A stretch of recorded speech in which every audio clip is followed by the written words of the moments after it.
Rowdy.com Big Three, sitting alongside Buck Fever. I'm Bassmasters. Jerome Buzz Cutler has today's three big burning issues in NASCAR. Is this Wednesday, Cutler? So it's the Hump Day edition of the Rowdy.com Big Three. That term edition always made me a little uncomfortable. Hump Day. Camelback uncomfortable. We've got some familiar names entering the fray or re-entering the fray at Ye Olde NASCAR Sprint Cup Series. Yes, indeed. Casey Mears is back. J.J. Yeley is back, and Johnny Sauter is back. Now, these guys, especially Yeley and Mears, have all had their shots. Well, Yeley and have Mears failed. Yeah. Yet here they are again. Have they failed, or has the system failed them? That's my question. What do you want them to do? Not take a ride when offered it? I mean, Well, it's not a comment on them as much as it is on the people who offered them the ride. Well, I think the thing it's the best that each party can do. I think the thing you got to look at is this. The question might be, well, if these guys have gotten into, in Yeley's case, Gibbs equipment, in Casey Mears' case, Hendrick equipment, and Childress equipment, and Ganassi equipment, and not been able to get the job done, why in God's name, if you're a third or fourth tier team, would you pick these gentlemen to put in your race car? Why not try to pick some younger guy?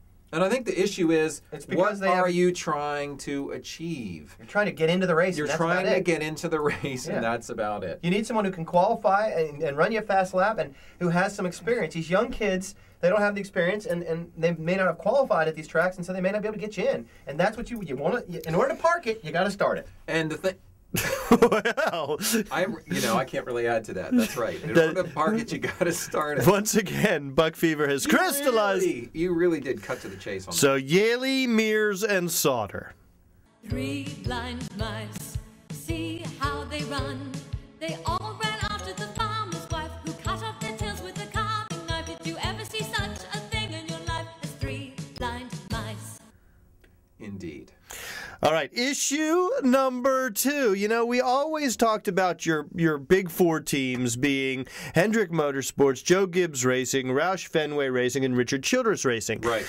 Roush Fenway hasn't won with their current crop of drivers since Fontana last season, whereas Kurt Busch has won as recently as this season. Penske Racing seems to be coming on strong. Have they supplanted Roush Fenway in terms of the big four in NASCAR? That's a good question. It's a great question. I'm going to go ahead and say no, but I think it's an interesting point you make, and you can make the case. I think at the end of the day, Roush is going to have more guys in the chase than Penske is. Yes. I agree with you. Penske will only have Kurt Busch in the chase. Roush is not keeping up the way they used to, and Penske is doing a much better job.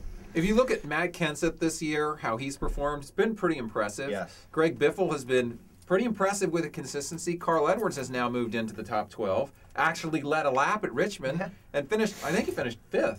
Yeah, he did. Which is great for him at Richmond.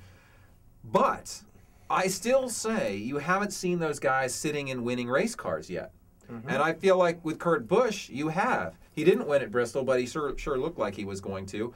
And he won at Atlanta, and he won last year at Texas in the fall. So if you look at the equipment, I think you could say Penske may be a little bit ahead of Roush at some places. Overall, on the consistency basis, on the driver lineup, I still think Roush has an advantage, but they're still behind. Whether they're making that steady progress that they need to be making is not clear to me right now. All right, issue number 3. Looking ahead at Darlington, which is coming up this weekend, when you look at the Darlington results, you see a lot of drivers with back-to-back victories. Greg Biffle, Jimmy Johnson, Jeff Burton, Jeff Gordon, Dale Earnhardt, Bill Elliott, of course, David Pearson. Now, obviously, these guys are some of the best drivers in the world, but still, to see this many back-to-back finishes or back-to-back victories at any given track seems a little uncharacteristic or a little out of the ordinary. What do you think it is about Darlington that lends itself to these back-to-back finishes? To me, anytime you have a racetrack that is unusual, that doesn't really match up to any other track on the circuit, it lends itself to a guy sweeping there or winning a couple, 3 times in a row there. Dover is often like that. And Darlington's like that. This place was built in 1950. It's egg-shaped. It's narrow. The speeds there are way, way faster than the track was designed for. It's a unique racetrack, a uniquely challenging racetrack. So I think if you figure something out there that gives you a leg up on the competition, it's harder for the competition to figure out what it is and catch back up to you. So I think that's what lends it. Not to mention the fact that some guys, as hard as this track is to drive, some guys are just suited to it. especially when it was really slick. Yeah, I think that's a really good point. It's so unique that once you hit the setup, you got the setup. And it's not like all these other downforce tracks where you're always evolving. And as we've heard in the past, drivers say, hey, last year's setup for Kansas, man, that's out the window now. But it's not necessarily the case at Darlington. Special place, special memories, maybe a special victory. And this was a special Big Three. I want to thank you so much for joining me here today. You guys, you're special. Yeah. You're special too, especially annoying. I'm kidding. Ooh, you got him good. Yeah, baby. Come on. That's been your Rowdy.com Big Three. Join us at Rowdy.com working on a great podcast today. 35 to 40 minutes of in-depth NASCAR news. We decided to try to make today's podcast great. Yeah, we're going to work on it. People always do that. Have you noticed that? People always like, make today's show really good.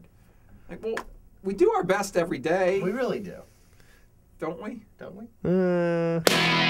Rowdy.com.